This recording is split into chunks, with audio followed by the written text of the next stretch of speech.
Les damos la bienvenida al podcast Conversando con Emilio y Misael, el podcast que conecta mente y corazón y donde entrevistamos a profesionales del área de la salud mental de todo el mundo.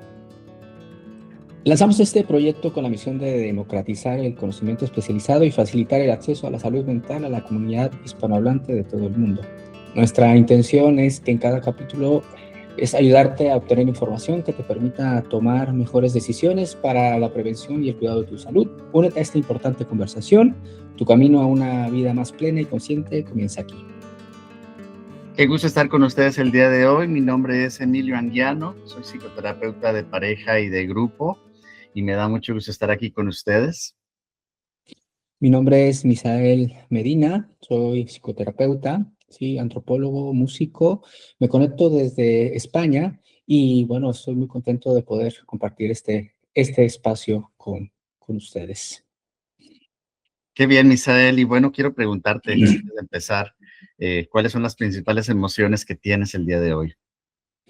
Bueno, pues para mí es un momento especial porque, bueno, vamos a estar con una persona justamente que tiene unas habilidades y unos conocimientos bastante potentes en muchas áreas.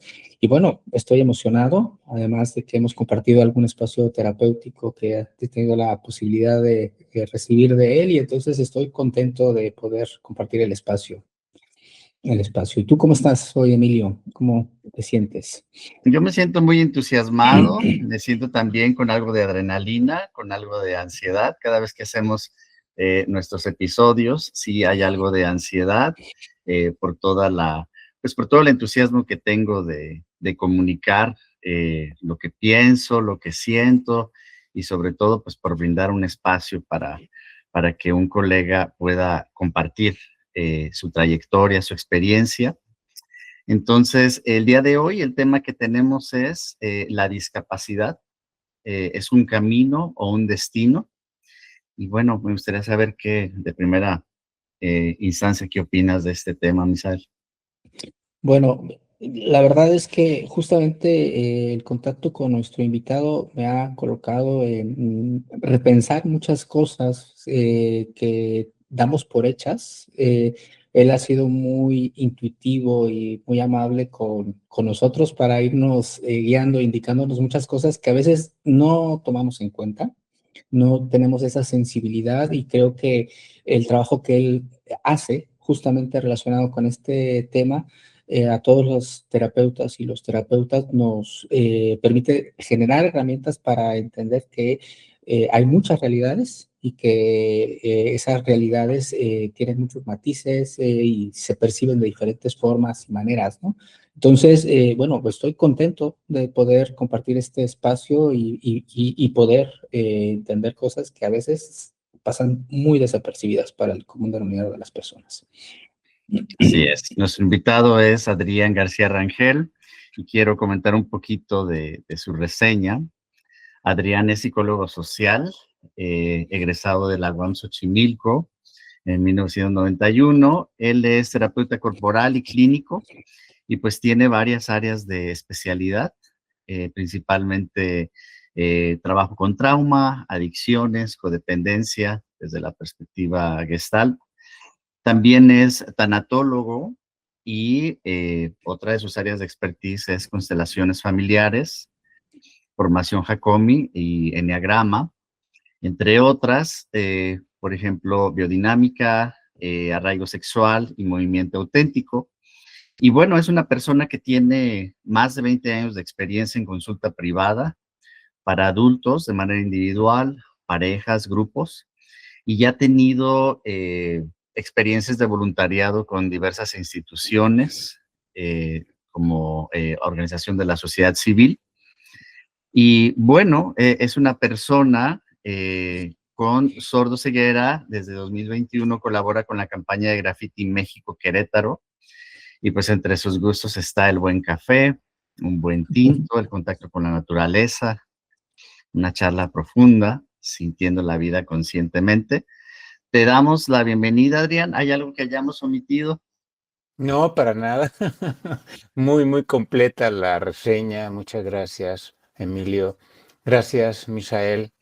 por la invitación. Estoy muy contento de compartir aquí con ustedes en este espacio comunitario.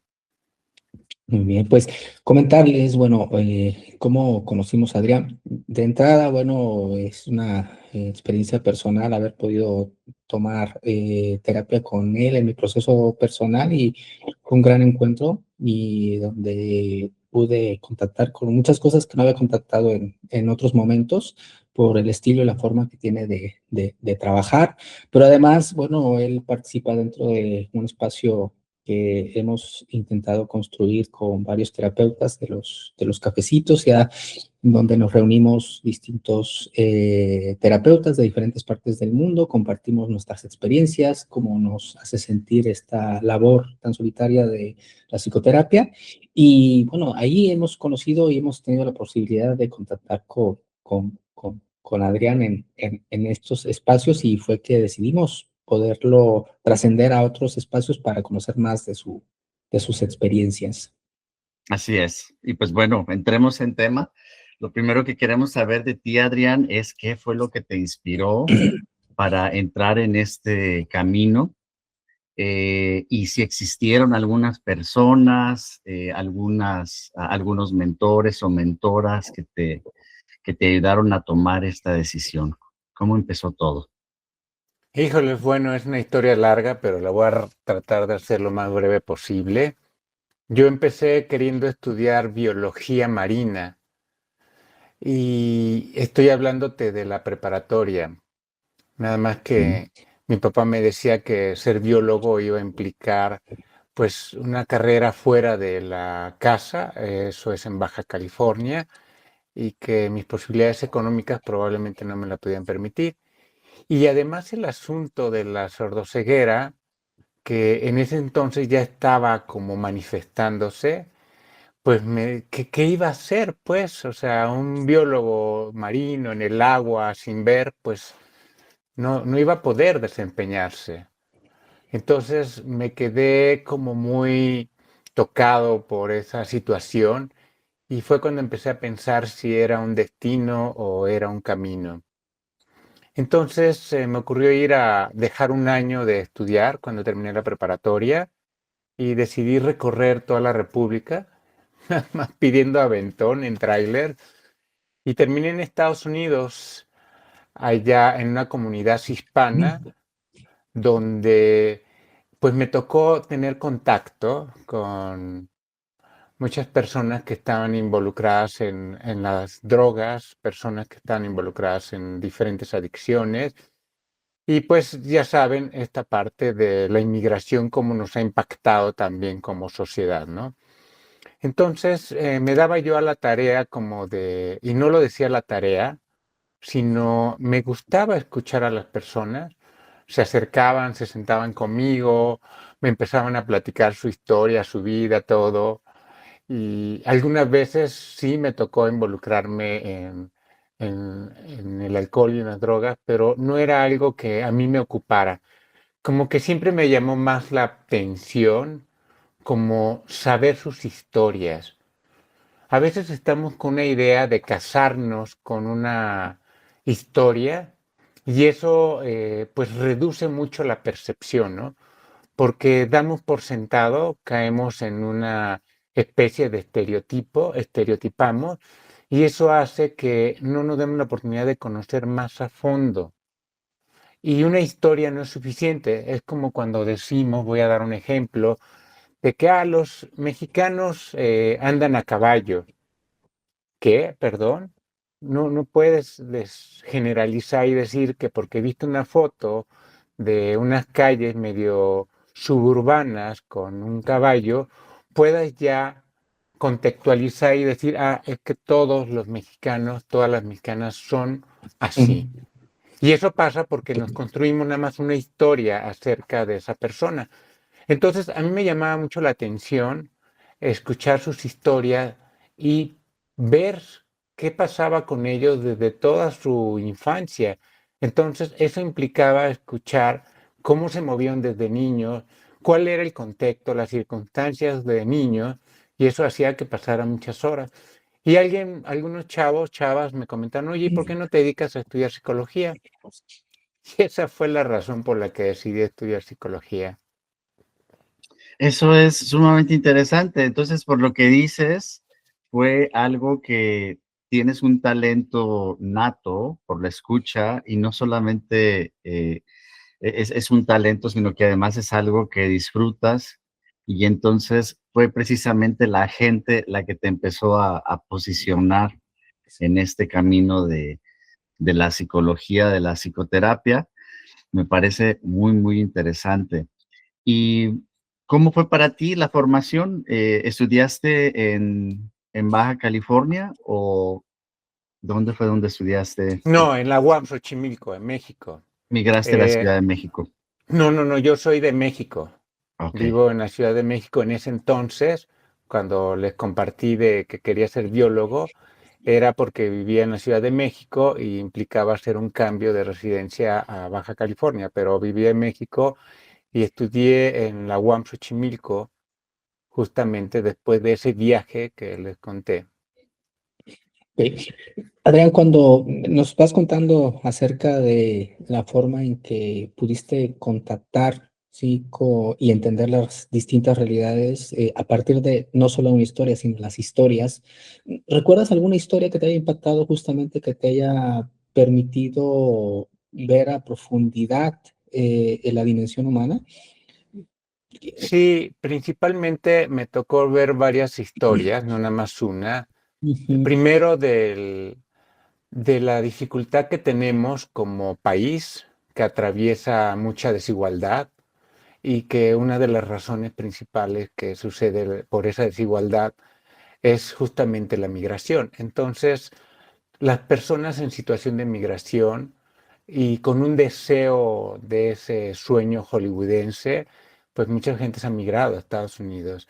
Entonces, parten de comunidades de mucha carencia. Entonces, la mayoría de esas historias tienen ese común de, de de esa situación económica complicada, de esos padres que tienen que trabajar ambos y que hay un descuido de la paternidad y la maternidad, y porque simplemente no hay tiempo, ¿no? No hay ujú, tiempo de poder cuidar, de sostener, de un poquito de acompañar a sus hijos en este proceso formativo. Entonces, pues todas esas problemáticas pues implican terminar en carencias con una estima limitada y pues muchas veces esas son razones, no son las únicas, pero que llevan a las personas a la adicción o a consumir drogas o inclusive hay muchas razones también por intentos de suicidio, por el medio, circunstancias y condiciones por las que provienen. Ujú. Qué interesante.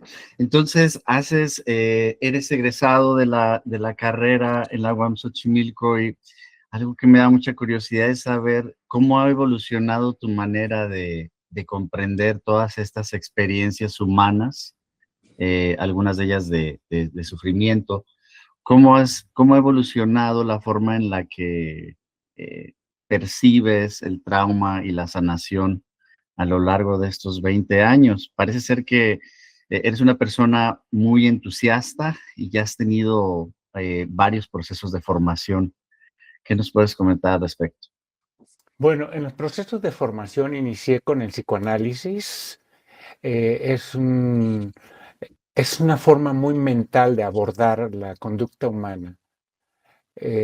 Me ayudó, pero también me limitó, puesto que yo me considero una persona con una forma de razonar y de utilizar la lógica. En enneagrama se le llama personas que están en la esfera mental. Entonces, el enneagrama habla de la esfera mental, la esfera emocional y la esfera de las vísceras. Entonces, yo puedo etiquetarme y decir, bueno, como persona mental, me ayudó mucho el psicoanálisis porque me ayudó a darme estructura. Sin embargo, la terapia corporal fue la que me empezó a aterrizar en la parte del cuerpo y de las emociones. Me empezó a conectar nuevamente con mi cuerpo, a sentirlo, a vibrarlo, a habitar el cuerpo desde otro lugar. Y eso fue lo que hizo empezar a cambiar mi destino, porque estamos hablando de que, y no quiero meterme mucho en conceptos de destino y camino, como se llama el tema, pero sí no se puede negar que la sordoceguera ha sido parte de mi vida. No es un destino fijo, no es un destino que no se pueda cambiar la forma en la que me relaciono con mi sordoceguera, pero inevitablemente día a día me enfrento con la sordoceguera. Me pone de pie en la vida real esto, ¿no? Entonces, yo creo que esta formación corporal me ayudó mucho a recuperar toda esa parte sensible, vulnerable, frágil que había perdido. Entonces yo creo que y después las otras formaciones me han ido sacando de esa postura de que el terapeuta es el experto, el terapeuta es el que tiene una hipótesis, y todos estos años me ha hecho aprender que el acompañar a las personas tiene que ser desde un lugar de presencia, desde un lugar de más que de ser el técnico y que tengo toda una estructura de trabajo o tengo la parte de que hay una técnica gestal, hay una técnica de esto, el otro. No, la presencia yo creo que rebasa todas estas partes técnicas. Sí se necesita un encuadre, mas sin embargo no creo que sea lo más importante. Y eso me lo ha enseñado pues el tiempo que llevo dedicándole a la terapia. Mm. Fíjate, la parte más relevante es el acompañamiento, la presencia, y cuando tú vas hablando de este tema y sobre enfrentarte el día a día a ser una persona con una discapacidad sordo-ceguera, hay muchos aprendizajes potentes y me da mucha curiosidad saber, o sea, cómo has aprendido la percepción, la presencia, el contacto humano, cómo ha transformado, digamos, tu proceso, porque ves cosas probablemente que otros no pueden ver, en el sentido amplio de la existencia del otro, o sea, lo hablo ver o sentir o percibir cosas que probablemente nosotros que tenemos todos los sentidos, supuestamente tendríamos más posibilidad de ver, pero a lo mejor no los tenemos tan desarrollados.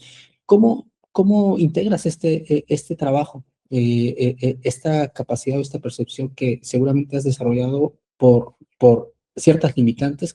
¿Hay algo de esto, Adrián? Sí, claro que sí. De entrada, esta enfermedad es congénita y degenerativa. Mm. Yo cuando nací con una sordera hipoacusia profunda, entonces yo tuve que usar aparatos desde que nací. Wow. Eso implicó que estuviera en terapia de lenguaje durante más de 4 o 5 años. Mi hermana mayor también lo tiene este síndrome de Usher. En Mm. ella sí le afectó mucho más porque mis papás no se habían dado cuenta. En mi caso, actuaron mis papás inmediatamente, por eso me afectó menos. De todas maneras, pues sí, quedó secuelas y como trauma, pues de no poderme adaptar inmediatamente pues a las escuelas y todo lo que involucraba, pues poder aprender desde una escuela regular. Entonces sí tuve mis limitaciones. Luego hubo una etapa en la que, como es degenerativa, empezó a reducirse los campos visuales, así, Sí. y quedó una vista de túnel. Háganse de cuenta que agarran sus manos y se ven Ujú, así con las manos cerradas y se ven un hoyito, como ujú, si estuvieras viendo a través de la chapa, cuando metes la llave, que ves apenas el hoyito. Esto me empezó a darme cuenta más o menos como por ahí de los 17, 18 años. Ya no veía las manos cuando me saludaban o las cosas que están, tú tienes un campo visual de 180 grados, ujú. entonces las cosas que están que ves tú de reojo normalmente, yo dejé de verlas. Entonces el campo visual se empezó a reducir y llegó un momento en el que yo, a una distancia de 2 metros, tú puedes ver el cuerpo completo de una persona a 2 metros. Yo nada más veía una parte de su cara. O le veía la nariz, o le veía los ojos, o le veía la boca. Entonces tuve que empezar a construir el mapeo. Y me di cuenta que ese fue mi primer aprendizaje. ¿Cómo puedes tú darte cuenta de todo un contexto si nada más estás viendo una parte? Ok. Entonces, eso me hace ver cómo cuando los artistas o la gente que se dedica a la poesía y eso, cuando quieren mostrar una belleza de las cosas, cómo a veces puede ser muy transparente, muy lúcida, y se pierden, y como tan es obvia esa belleza, se pierde en el misterio, en esa parte que sale de esa belleza tan transparente. Entonces, así empecé a ver la pérdida visual que había, a pesar de que no podía ver esa belleza de las personas, podía tener otro abordaje que implicara un poco de misterio, porque tenía yo que empezar como a llenar esos vacíos, pero traté de llenar esos vacíos no desde el raciocinio, sino desde esa parte del arte, esa parte de la poesía, esa parte de que no se puede explicar porque pertenece al misterio. Entonces, dejar que el cuerpo habite esa belleza que no está mostrada visiblemente, sino que pertenece a otro orden. Eso fue mi primer aprendizaje. El segundo aprendizaje fue que nada más podía ver desde un ángulo. O sea, cuando se me caían las cosas al piso, las llaves, una moneda, yo las buscaba y no las encontraba. Pero yo me di cuenta que yo estaba buscando desde un ángulo. Es decir, yo me hincaba, volteaba mi cabeza y buscaba desde un ángulo. Entonces yo me iba y ya regresaba como a las 2, 3 horas y pateaba las llaves o la moneda porque escuchaba que algo rodaba por ahí. Entonces me empecé a dar cuenta que desde otros ángulos podía encontrar lo que se me caía al piso. Si eso lo traspolo a mi vida cotidiana, me dio una gran lección de vida la sordoceguera, porque me dice, es que si tú nada más tienes una sola perspectiva, te vas a cerrar, te vas a limitar. Entonces, verlo desde varios enfoques, desde varias miradas, eso me invitaba a salirme del lugar donde estaba, posicionarme en otro lugar y mirar desde ese otro lugar. Y empecé a descubrir muchas cosas ahí. Y si eso lo llevo a mi forma de ver la vida, pues eso se llama incluir otras miradas y otras perspectivas, que no quedarme con una sola. Ese fue mi segundo gran aprendizaje. El tercer aprendizaje fue empezarme a salir de las creencias. Considero que se ha sobrevalorado la vista y no sin razón. Estudios científicos prueban que el 80% de nuestra percepción sensorial, es decir, los estímulos que tú recibes del exterior para tener toda la percepción de tu vida, corresponden a la visión. No en balde ocurre que del amor nace la belleza. Del amor te enamoras primero y de cuando vamos y vemos un mueble o cuando vamos y esto, ¿no? Entonces yo creo que se le ha dado demasiado peso y nos hemos olvidado esa parte de los demás sentidos. Por eso surgió, y eso también, digo, este tema da para mucho, pero la Gestalt ha ubicado mucho la estética. La estética de la Gestalt justamente busca recuperar que todos tus sentidos participan en la percepción y que no solamente le tendremos que dar el peso a la vista. Entonces, yo me acostumbré mucho, pues obviamente todos recibimos esa información de los introyectos, ¿no? Por ejemplo, la identificación que tenemos con los cuerpos hegemónicos. Ustedes saben, o sea, los modelos, cómo todos esos cuerpos que hemos aprendido, que hemos introyectado, a mí ya dejaron de ser significativos. Entonces, he podido ver otra parte del ser humano que no sea nada más los cuerpos, sino he podido entrarme en el mundo de otras percepciones, justamente de la persona, de cómo vive la vida, de otros esos ángulos. Entonces, son parte de los aprendizajes que he tenido. Qué interesante, Adrián, y me encanta la manera tan poética y clara que tienes de transmitirlo. Tienes la capacidad de traducir conceptos muy, muy profundos de una manera muy clara. Y algo que comparto contigo es esta pasión por trabajar con personas que usan sustancias y todo lo que sucede alrededor de ellas, todas estas dinámicas de codependencia. Y quiero preguntarte, en el caso particular del trabajo que has hecho con adicciones, ya sea tratamiento o inclusive también prevención, ¿qué patrones relacionales o heridas comunes has observado tú desde tu experiencia en las personas que han tocado tu puerta? Pues fíjate que no puedo generalizar porque cada conducta es muy particular. Puedo decirte aspectos de la conducta humana, pero siento que las adicciones muchas veces sirven como mecanismos de compensación para no tocar el dolor.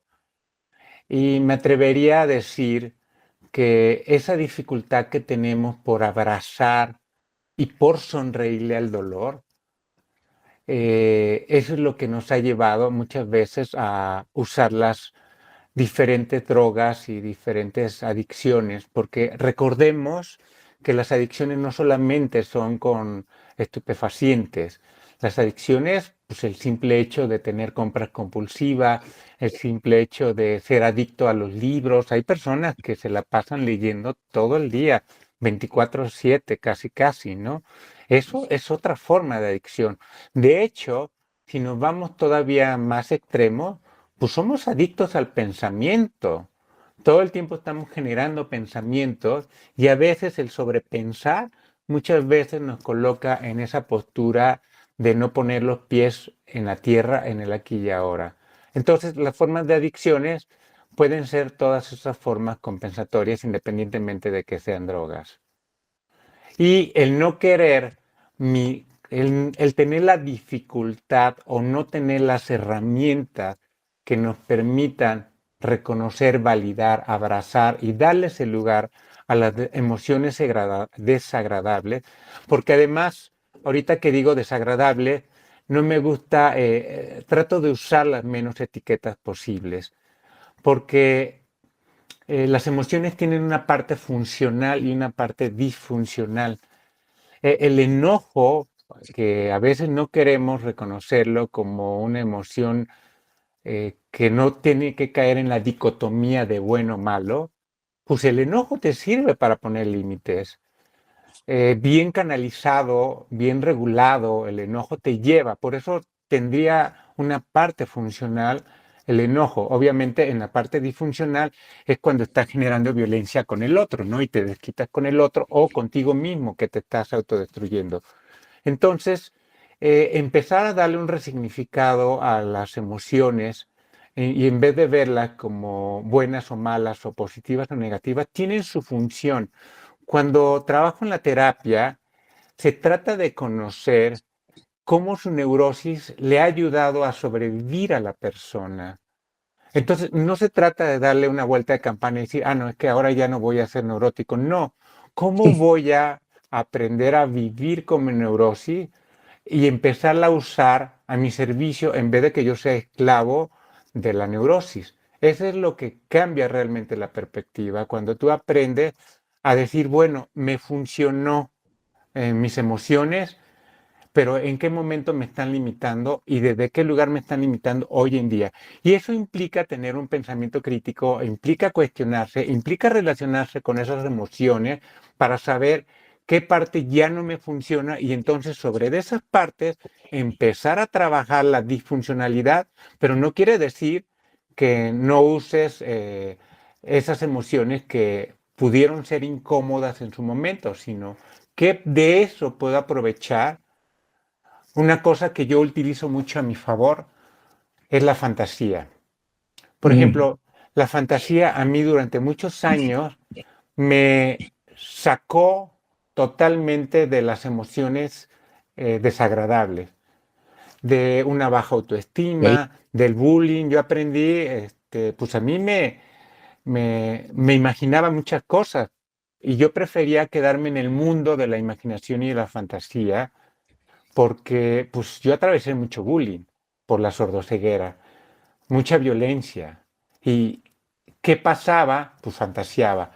Pero después me di cuenta que la fantasía pues me desconectaba también de la realidad. Entonces habría que ver qué parte funcional tenía la fantasía y empecé a descubrir que hay una línea muy delgada entre esas dos partes, entre la funcionalidad y la disfuncionalidad. Y hoy en día me he dado cuenta que cuando quiero procesar una experiencia, por ejemplo, que estoy en la calle y me ejercen violencia y que he aprendido a no generar violencia con violencia, entonces empiezo a imaginar, a fantasear cómo me madreo a esa persona y ahí hago una gestal. Ahí estoy aplicando la gestal imaginativa. Entonces ya descargo, porque pues ustedes saben que el cerebro no distingue la realidad de la imaginación. Para el cerebro tú estás viviendo una única realidad. Entonces, el poder hacer esa descarga de enojo me ha ayudado a gestionar las emociones. Ese es otro de los grandes aprendizajes que tienes de tus propias emociones cuando les sacas, cuando las logras convertir a tu servicio. Entonces, es así como me he aprendido también esta parte. Bien, pues estamos a punto de cerrar y me gustaría como plantearte una última pregunta. ¿Qué le dirías a las personas que nos ven el día de hoy, que nos escuchan el día de hoy, cuando se sienten limitados, cuando se sienten que no tienen posibilidades, cuando sienten que el mundo es complejo y difícil? ¿Qué les dirías, Adrián? Pues que se den la oportunidad. Lo que ha sucedido hoy en día con la tecnología y con las formas es que vivimos en la inmediatez. Y eso sí ha afectado. Lo vemos en los TikTok, lo vemos en las diferentes tecnologías, cómo estamos dando un flip, flip, flip, flip, flip, flip. Los sociólogos lo llaman sociedades líquidas.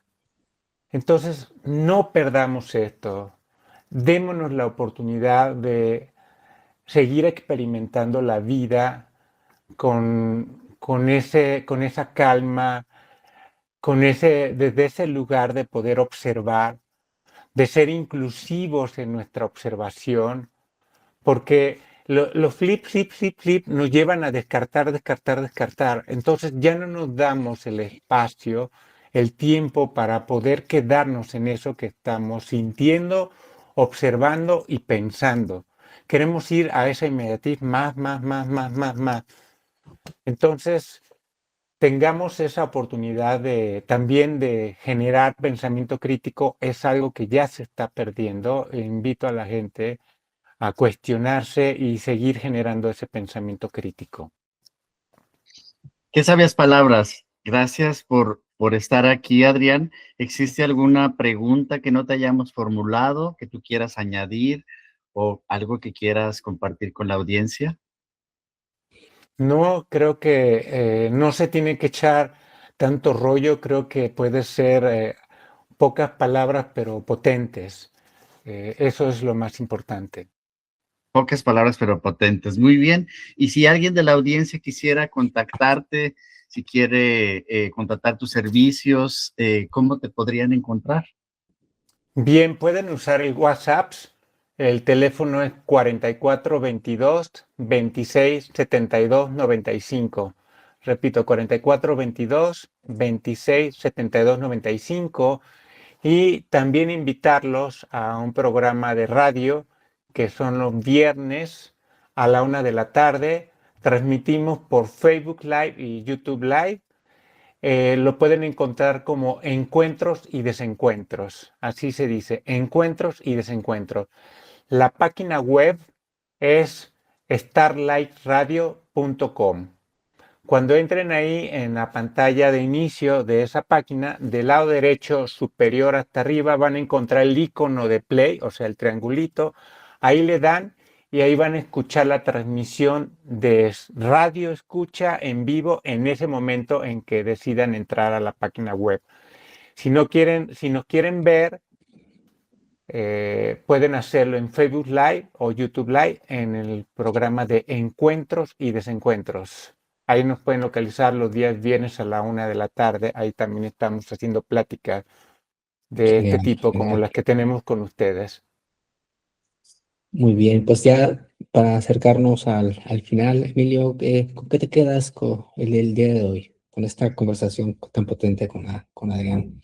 Bueno, me quedo con muchísimas reflexiones, pero una de las que más me gustó es esta invitación a la crítica que nos hace Adrián, y pienso verdaderamente en qué tan dañina es esta voracidad que existe actualmente a través de lo visual. Creo que estamos expuestos a demasiadas pantallas, y con todos estos servicios de streaming, con todas estas redes sociales, con TikTok, con Reels, todo esto, sí creo que es importante detenernos y cuestionar toda esta, pues sí, no encuentro otra palabra, toda esta voracidad de consumo, donde a veces en 15 minutos, si te pones a estar viendo el celular, a veces te estás exponiendo a temas tan diversos, pero nada más pequeños momentos de información, y después de eso pasas a un tema radicalmente diferente, con una persona totalmente diferente. Entonces, si nos ponemos a pensarlo, creo que sí, eso tiene una parte bastante dañina e inclusive enloquecedora. ¿Para ti, Misael? Bueno, muchas cosas. Voy a ser en realidad breve, no por nada, porque se nos está acabando el tiempo, pero la parte que más me llama la atención de lo que plantea Adrián es no juzgar una sola historia, sino que un ser humano tiene muchas historias que lo construyen y que lo hacen ser lo que es.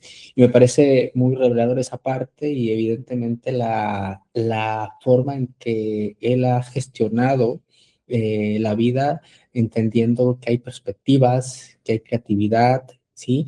Y que a partir de ahí podemos leer y podemos ver muchísimo mejor la realidad, la conciencia y el ser de las personas. Me encantó esta parte, Adrián. Me encantó, me encantó. Sí. Y yo quisiera agregar nada más, no olvidemos el contacto. Creo que ahorita que a partir de lo que comentan ustedes, el contacto es vital y creo que también se está perdiendo. Pareciera ser que relacionarnos ya es a través de pantallas, y creo que la relación de presencia directa también nutre mucho. No descarto que conocer gente de otro mundo, otras culturas, ayuda, pero no olvidemos el contacto humano, porque de ahí viene nuestra sensibilidad, de ahí viene esa parte frágil, vulnerable de todo esto a través del contacto humano. Muy bien, pues les esperamos en nuestro siguiente episodio. No dejen de sintonizarnos. Si les gustó este episodio, recomiéndolo a familiares y amistades. Suscríbanse al podcast en YouTube para que no se pierdan el próximo, y regálenos un me gusta. Nuestros sitios web son www.psicoterapiacreativa.com para Misael y www.spanishcounselor.com para si gustan conocer un poquito más sobre nosotros. Y bueno, también tenemos un proyecto compartido, psicoterapiaparahombres.com, donde también pueden consultar algunos de nuestros servicios. Pues muchísimas gracias, Adrián, por compartir con nosotros y por regalarnos este espacio tan vivificante. Y bueno, pues gracias a todas y a todos por escucharnos, y nos vemos hasta la próxima. Gracias, chao.